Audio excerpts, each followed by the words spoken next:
இன்றைக்கி நம்ம வீடியோவில் நம்ம வீட்டில் இருக்கக்கூடிய ஃப்ரிட்ஜை எப்படி டீப் க்ளீன் பண்ணலாம், ரொம்பவே ஸ்மெல்லாக இருக்கக்கூடிய ஃப்ரிட்ஜை எப்படி நறுமணம் உள்ளதாக மாற்றலாம் அப்படின்றத பற்றி நம்ம இன்றைக்கி பார்க்க போகிறோம். வீடியோவை ஸ்கிப் பண்ணாமல் முழுசாக வந்து பாருங்கள்.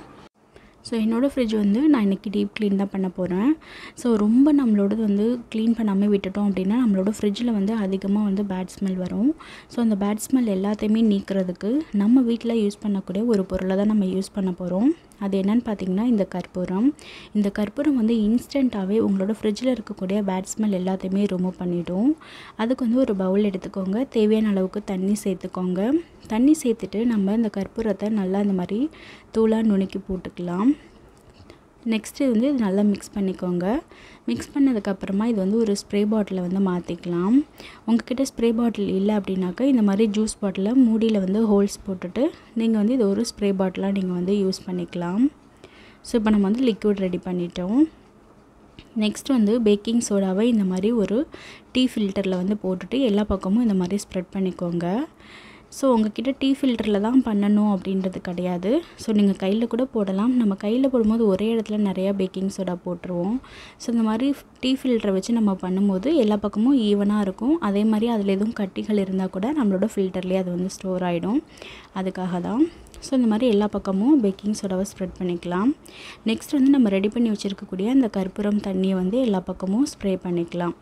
இந்த கற்பூரம் வாட்டர் வந்து பார்த்திங்கன்னா இன்ஸ்டண்ட்டாகவே நல்ல ஒரு நறுமணம் உங்களுக்கு கொடுக்கும். உங்கள் ஃப்ரிட்ஜ் வந்து சூப்பராக நல்ல ஒரு நறுமணத்தோடு இருக்கும். நீங்கள் இந்த மாதிரி எல்லா பக்கமும் ஸ்ப்ரே பண்ணிவிட்டு இந்த மாதிரி ஒரு ஸ்க்ரப்பர் வச்சுட்டு எல்லா பக்கமும் ஸ்க்ரப் பண்ணிக்கோங்க. நீங்கள் வந்து ரொம்ப அழுத்தம் கொடுத்து பண்ணணும்னு கிடையாது. லைட்டாக நீங்கள் ஸ்க்ரப் பண்ணிங்கனாவே போதும். நீங்கள் ரொம்ப வந்துட்டு அழுத்தி நீங்கள் ஸ்க்ரப் பண்ணிங்க அப்படின்னாக்கா ஸ்க்ராச்சஸ் விழுந்துடும். அதனால் லைட்டாக மட்டும் நீங்கள் வந்து ஸ்க்ரப் பண்ணிக்கோங்க. நீங்கள் கற்பூரத்தை இந்த மாதிரி க்ளீன் பண்ணும்போது தான் யூஸ் பண்ணணும்னு கிடையாது. ஒரு காட்டன் துணியில் வந்து கற்பூரத்தை நீங்கள் வச்சுட்டு அதை ஒரு நாட் போட்டு நல்லா டைட் பண்ணிவிட்டு உங்களோட டோரில் கூட ஸ்டோர் பண்ணிங்கன்னா அந்த நறுமணம் வந்து உங்களோட ஃப்ரிட்ஜில் இருக்கும். ஸோ அப்போ உங்களுக்கு வந்து பார்த்திங்கனாக்கா பேட் ஸ்மெல் எதுவுமே இருக்காது. நல்ல ஒரு நறுமணத்தோடு இருக்கும். நம்ம அதை வந்து ஒவ்வொரு டைமும் ஃப்ரிட்ஜை ஓப்பன் பண்ணும்போதும் நமக்கு அந்த நறுமணம் வந்து சுவாசிக்கும் போது நல்ல ஒரு பாசிட்டிவான எனர்ஜி கிடைக்கும். நல்ல நம்ம வந்து கிச்சனில் இருக்கும்போது ஒரு புத்துணர்ச்சியோட வேலை செய்கிறதுக்கு ரொம்பவே வந்து ஹெல்ப் பண்ணும். ஸோ இந்த மாதிரி டோர்ஸ்லையுமே இந்த மாதிரி ஸ்க்ரப் பண்ணிக்கலாம். எல்லா பக்கமும் ஸ்க்ரப் பண்ணதுக்கப்புறமா இந்த மாதிரி ஒரு காட்டன் துணி எடுத்துக்கோங்க. காட்டன் துணி எடுத்துகிட்டு இதை வந்து தொடச்சி பாருங்கள் எவ்வளோ கரைகள் வந்திருக்கு அப்படின்னு சொல்லிட்டு. நமக்கு நார்மலாக நம்மளோட ஃப்ரிட்ஜை பார்க்கும்போது கரைகள் படியாத மாதிரி தான் இருக்கும். ஒரு டவல் எடுத்து நீங்கள் வந்து லைட்டாக தொடச்சி பார்த்தீங்கன்னா தெரியும் அதில் கரைகள் வந்து படிஞ்சிருக்கிறது. ஏன்னா கிளாஸுன்றனால அது பார்த்திங்கன்னா நம்மளுக்கு அந்த அழுக்குகள் வந்து அவ்வளோவா தெரியாது. நமக்கு வேறு ஏதாவது சாம்பாரோ இல்லை மற்றது ஏதாவது கொட்டினா தான் நமக்கு வந்து தெரியும். நார்மலாக இருக்கும்போது தெரியாது. நீங்கள் கண்டிப்பாக உங்களோட ஃப்ரிட்ஜை வந்து இந்த மாதிரி டெஸ்ட் பண்ணி பாருங்கள். நெக்ஸ்ட் வந்து பார்த்திங்கன்னா அந்த ட்ரே எல்லாமே எடுத்து நான் வாஷ் பண்ணிட்டேன். நெக்ஸ்ட் வந்துட்டு ட்ரே எடுத்ததுக்கப்புறமா அந்த ரெடி பண்ணி வச்சுருக்கிற அந்த கற்பூரம் தண்ணியை திரும்ப நான் ஸ்ப்ரே பண்ணிவிட்டு இந்த கார்னர்லலாம் பார்த்திங்கன்னா பயங்கரமாக அந்த அழுக்கு போய் ஸ்டோர் ஆகிருக்கும். அது எல்லாத்தையுமே இந்த மாதிரி வேஸ்டான டூத் ப்ரஷ் வச்சு இந்த மாதிரி ஸ்க்ரப் பண்ணி விட்டோம் அப்படின்னாக்கா ஈஸியாக அது வந்து ரிமூவ் ஆகிடும்.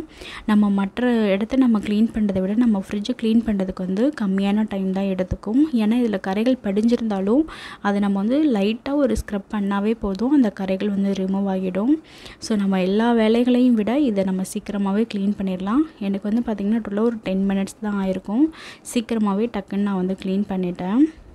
ஸோ நம்ம வந்து இதிலிருந்து தான் எல்லாமே பால் வெஜிடபிள்ஸ் எல்லாமே நம்ம வச்சு யூஸ் பண்ணுறோம். அப்படிங்கும்போது ஃப்ரிட்ஜை நம்ம வந்து சுத்தமாக வச்சுக்கிட்டோம் அப்படின்னா எந்த விதமான பாக்டீரியாவும் இல்லாமல் நம்மளோட காய்கறிகள்லேருந்து பால் எல்லாமே நம்ம வந்து ஃப்ரெஷ்ஷாக வச்சு நம்ம வந்து யூஸ் பண்ணிக்கலாம்.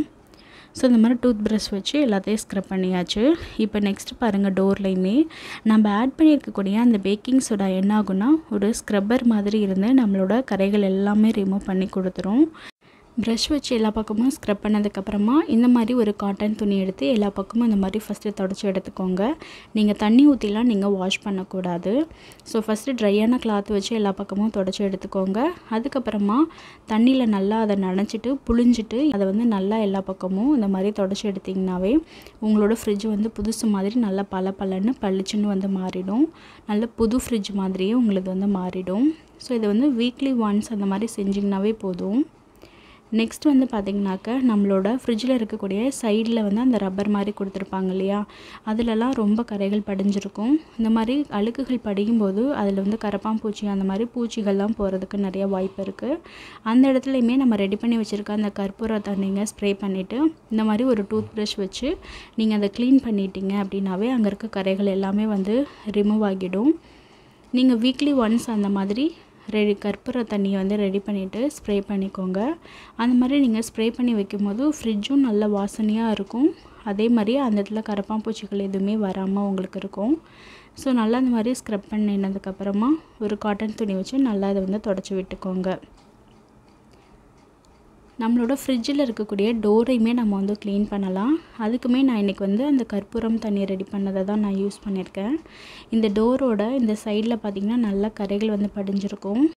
டோர்ஸில் இந்த மாதிரி கற்பூர தண்ணி வந்து ஸ்ப்ரே பண்ணிவிட்டு டூத் ப்ரஷ் வச்சு லைட்டாக ஸ்க்ரப் பண்ணிங்கனாவே போதும். அதில் இருக்க கரைகள் எல்லாமே ரிமூவ் ஆகிடும். கடைசியாக வந்து காட்டன் துணி வச்சு தொடச்சி எடுத்திங்கன்னா நல்லா புதுசு மாதிரி பளபளப்பாக நல்லா ஷைனிங்காக வந்து உங்களுக்கு இருக்கும். நெக்ஸ்ட்டு இதே வந்து நம்மளோட டோர்ஸுக்குமே யூஸ் பண்ணலாம். இந்த கற்பூர தண்ணியை நீங்கள் ஸ்ப்ரே பண்ணிவிட்டு காட்டன் துணி வச்சு நீங்கள் தொடச்சிங்கனாவே போதும். அதில் இருக்கக்கூடிய கரைகள் எல்லாமே ரிமூவ் ஆகிடும். மெயினாக வந்து இந்த டோரில் இருக்கக்கூடிய ஹேண்டில் பார்த்திங்கன்னா நம்ம குக் பண்ணிவிட்டு அப்படியே வந்து திறக்கிறதுனால அதில் எண்ணெய் கரைகள் அந்த மாதிரிலாம் படிஞ்சிருக்கும். அதையுமே ரிமூவ் பண்ணுறதுக்கு இந்த கற்பூர தண்ணி வந்து ரொம்ப ஹெல்ப் பண்ணும். இது யூஸ் பண்ணி நீங்கள் உங்களோட ஃப்ரிட்ஜை துடைக்கும் போது நல்ல ஒரு நறுமணம் இருக்கும். அதே மாதிரி நல்ல ஒரு ஷைனிங்கும் உங்களோட ஃப்ரிட்ஜுக்கு கிடைக்கும். இந்த மாதிரி ஸ்ப்ரே பண்ணும்போது உங்களோட ஃப்ரிட்ஜை சுற்றி எந்த விதமான பூச்சிகளும் வராமல் வந்து இருக்கும். இப்போ பாருங்கள் நல்ல ஒரு புதுசாக ஷைனிங்காக வந்து இருக்குது அப்படின்னு சொல்லிட்டு நம்மளோட ஃப்ரிட்ஜு வந்து இப்போது எந்த விதமான பேட் ஸ்மெல்லும் இல்லாமல் இதில் இருக்கக்கூடிய கரைகள் எல்லாமே நீங்கி நல்ல பளிச்சுன்னு பளபளப்பாக நமக்கு வந்து இருக்குது. நான் சொன்ன டிப்ஸ் எல்லாத்தையுமே நீங்கள் ஃபாலோ பண்ணி பாருங்கள்.